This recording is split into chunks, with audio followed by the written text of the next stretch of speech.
10 skyrius. Eismo reguliavimo signalai. Žalias skritulio formos signalas leidžia eismą visomis kryptimis – tiesiai, į dešinę, į kairę, apsisukti. Žalias rodyklės formos signalas juodame fone leidžia eismą rodyklės nurodyta kryptimi.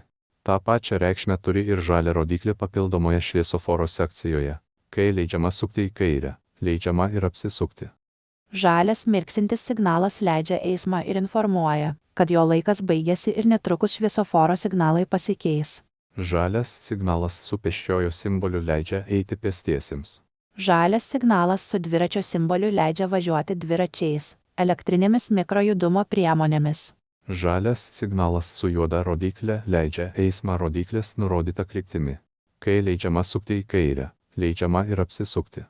Geltonas signalas draudžia eismą, išskyrus taisyklių 29 ir 166 punktuose nurodytus atvejus, ir informuoja, kad šviesoforo signalai pasikeis.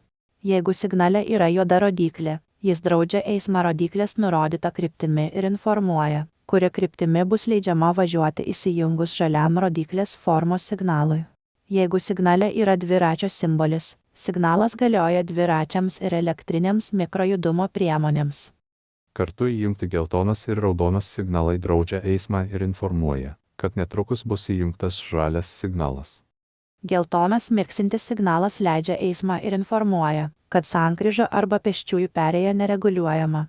Baltas mirksintis signalas, naudojamas geležinkelio pervažose, leidžia eismą įsitikinus, kad prie geležinkelio pervažos neartėja bėginė transporto priemonė.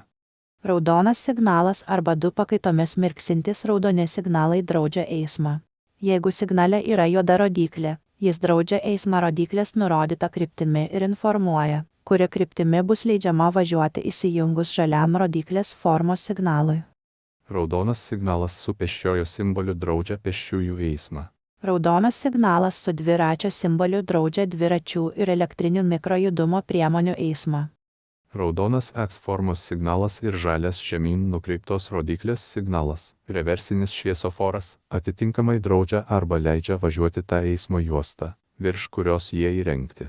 Jeigu reversinėme šviesofore yra geltonas įstrižai į dešinę arba į kairę nukreiptos rodyklės formos signalas, jis informuoja, kad važiuoti tą eismo juostą bus draudžiama ir įpareigoja nedelsiant persirikiuoti į gretimą eismo juostą rodyklės nurodytą kryptimi. Kai šviesoforai yra išjungti arba įjungtas geltonas signalas, įvažiuoti į eismo juostą, pažymėta dviguba brūkšninė horizontaliojo ženklinimo linija, draudžiama. Šviesoforų signalai išdėstomi vertikaliai nuo viršaus į apačią šia tvarka – raudonas, geltonas, žalias. Prireikus signalai gali būti išdėstyti ir horizontaliai – raudonas, kairėje, geltonas, viduryje, žalias, dešinėje, reversinis šviesoforas. Eismo dalyviai privalo vadovautis jų judėjimo kryptimi įrengtų ir jiems skirtų, taip pat dubliuojančiųjų šviesoforų signalais. Jeigu sankryžoje ties raudonų šviesoforo signalu pritvirtinta lentelė su žalia rodyklė, nukreipta į dešinę, vairuotojams leidžiama sukti į dešinę ir degant draudžiamam šviesoforo signalui. Tačiau prieš įvažiuodami į sankryžą jie privalo sustoti prieš kelio ženklą stop liniją ir ar stop liniją, jeigu jų nėra, prieš pėsčiųjų perėją. Šviesoforą ir vėl pradėti važiuoti tik įsitikinus, kad tai yra saugu ir nebus trukdoma kitoms transporto priemonėms ir pėstiesiems, kurių judėjimo kryptį jie kerta. Reguliuotojo signalai turi šias reikšmes.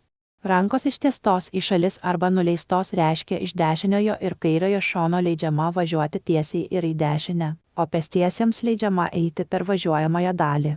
Iš krūtinės ir nugaros pusės visų transporto priemonių ir pėsčiųjų eismas draudžiamas.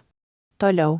Dešinė ranka ištiesta į priekį reiškia iš kairiojo šono transporto priemonėms leidžiama važiuoti visomis kryptimis, o iš krūtinės pusės transporto priemonėms leidžiama važiuoti tik į dešinę, o iš nugaros pusės ir dešiniojo šono visų transporto priemonių eismas draudžiamas. Pėstiesiems leidžiama eiti per važiuojamąją dalį už reguliuotojo nugaros. Toliau. Ranka pakelta aukštyn reiškia visiems eismo dalyviams draudžiama judėti bet kuria kryptimi. Vairuotojai privalo sustoti nekeisdami eismo juostos. Vairuotojas privalo sustabdyti transporto priemonę, pėsčiasis sustoti, kai tikrinantis pareigūnas ar reguliuotojas duoda signalą, mojuoja reguliuotojo lazdele ar skrituliu su raudonu atšvaitu, nukreiptų į eismo dalyvį, arba per garsiakalbį liepia sustoti. Signalas stop taip pat gali būti nurodytas specialiomis spalvomis ir atitinkamos tarnybos ženklų pažymėtame automobilyje įrengtoje švieslentėje.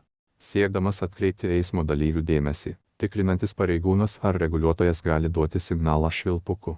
Gavęs signalą sustoti, vairuotojas privalo nedelsdamas sustabdyti transporto priemonę nurodytoje vietoje, jeigu vieta nenurodoma, dešiniajame kelkraštyje, o kai kelkraščio nėra, važiuojamosios dalies dešiniajame pakraštyje. Šviesoforo signalai gali būti papildomai dubliuojami garso signalais, informuojančiais neregius pėsčiuosius, kad galima pereiti važiuojamąją dalį. Geležinkelio pervažose raudoną šviesoforo signalą gali dubliuoti garso signalas. Šviesoforų, skirtų maršrutiniam transportui, balti signalai juodame fone turi šias reikšmes. S formos signalas draudžia maršrutinio transporto eismą. Horizontalaus brūkšnio formos signalas draudžia maršrutinio transporto eismą, išskyrus taisyklių 29 ir 166 punktuose nurodytus atvejus, ir informuoja, kad šviesoforo signalai pasikeis. Kartu įjungti S formos ir horizontalaus brūkšnio formos signalai draudžia maršrutinio transporto eismą ir informuoja, kad netrukus bus įjungtas rodyklės formos signalas. Rodyklės formos signalas leidžia maršrutinio transporto eismą nurodytą kryptimi.